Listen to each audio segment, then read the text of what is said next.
Love జిహాద్ కేసులలో ఒక సంచలనాత్మకమైనటువంటి విషయం బయటపడింది.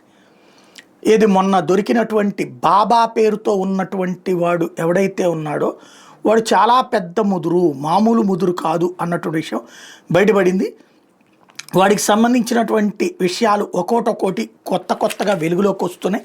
100 కోట్ల రూపాయలు అని ఇప్పటిదాకా అనుకున్నటువంటిది కాదు, 500 కోట్ల రూపాయలు. భారతదేశంలో ఉన్నటువంటి హిందూ అమ్మాయిల్ని మతం మార్చడం కోసం ఈ చెంగ్డూ బాబా అనేటటువంటి, బాబా అనగానే మనం హిందూ అనుకుంటాం, అలాగ అనుకోవాలని వాడికి అట్లా పేరు పెట్టారనమాట. వాడి దగ్గర ఆల్రెడీ 100 కోట్ల రూపాయలు దొరికినాయి, ప్లస్ టోటల్గా 500 కోట్ల రూపాయలు ఇప్పటిదాకా లావాదేవీలు నడిపాడు. విదేశాల నుంచి, ముస్లిం దేశాల నుంచి పెద్ద ఎత్తున విరాళాలు వచ్చినాయి. అదే మొన్ననే చెప్పుకున్నాం కదా, ఏదైతే బ్రాహ్మిన్స్ అమ్మాయిలు అయితే 15 లక్షల రూపాయలు ఇట్లాగా కులాల వారీగా లెక్కగట్టారని, మతం మార్చేటటువంటి వాళ్ళకి ఇచ్చినటువంటి డబ్బులు, అది స్పష్టంగా కనిపించినటువంటి అంశం.